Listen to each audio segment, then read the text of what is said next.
Okay, we are going to do the putty for operative 3 onlay for number 30. First thing, you have to get number 30, and we are going to get 2 cups filled, 1,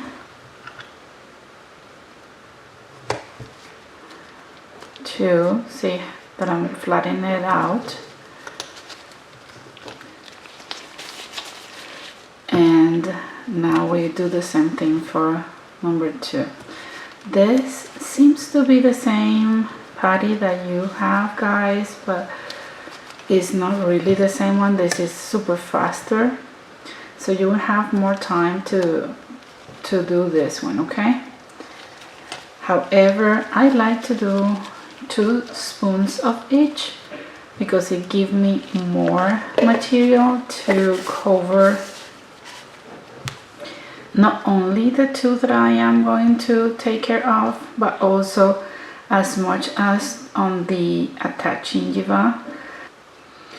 Okay, so we get the 2 close to each other. We close this one, and then we start preparing that.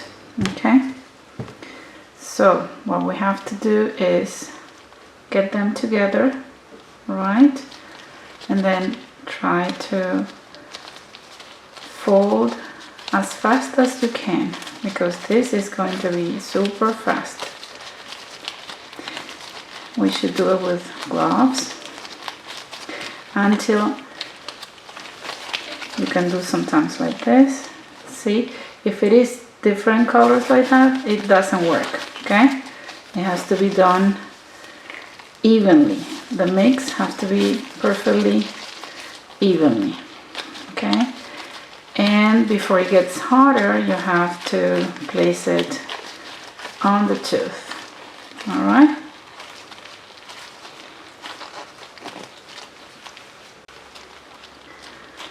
And then you get a little piece and you smear that on the occlusal surfaces so that you get a very good copy. Then you do a little rounded oval, place it on the side, and then tap and don't touch anymore.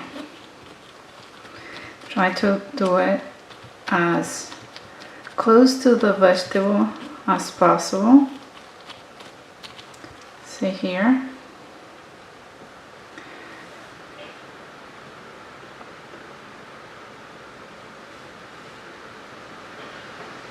Okay, and then here, and then here, and then you leave it there until it gets hotter. This is a closer look of the putty.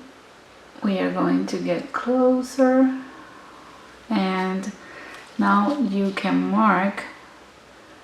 This is distal cusp, distal buccal, and mesiobuccal, mesiolingual, and distal lingual.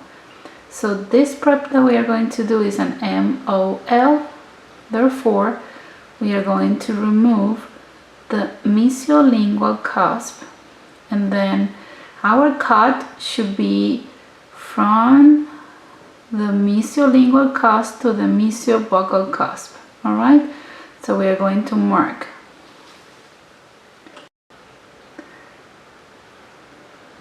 a dot in the cusp tip and a dot right here.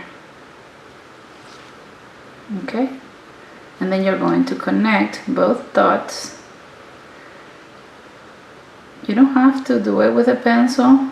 You can just straight do it with the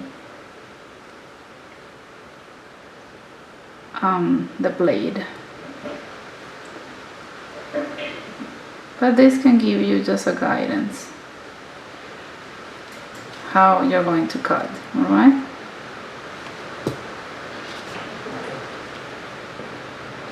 So this is our first cut.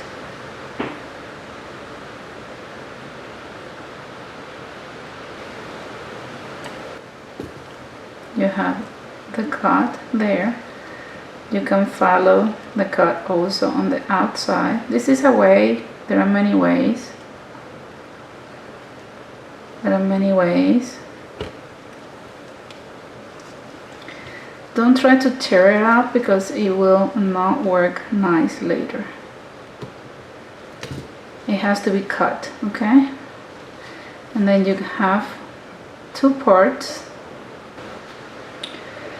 So once you have the two cuts separate, you can cut also whatever is a leftover that you will not need.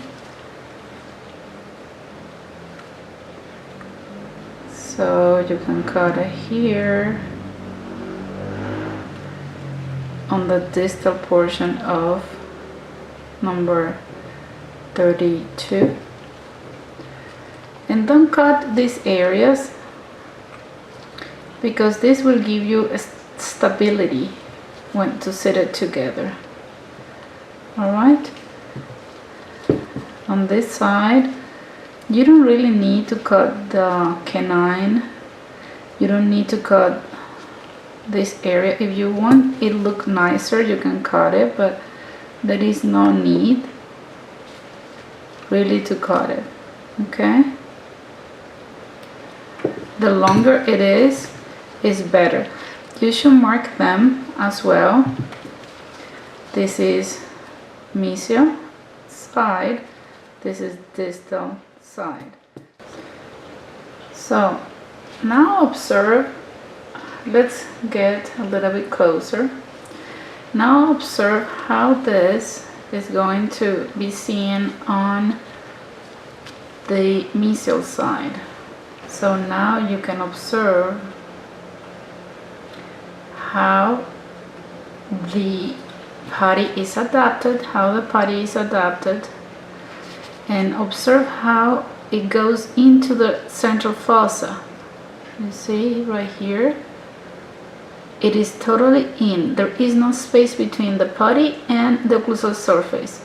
Therefore, this is a well copy and adaptation, and this is what I am expecting before you start doing your prep for onlay and before you start reducing the mesiolingual cusp of number 30.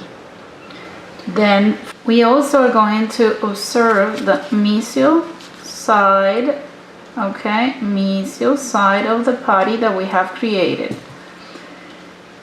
The idea is that you can also use interchangeable the distal of the mesial side to be able to measure with a dental probe to see if you have the perfect occlusal reduction, occlusal depth, axial depth, and everything that we need to know.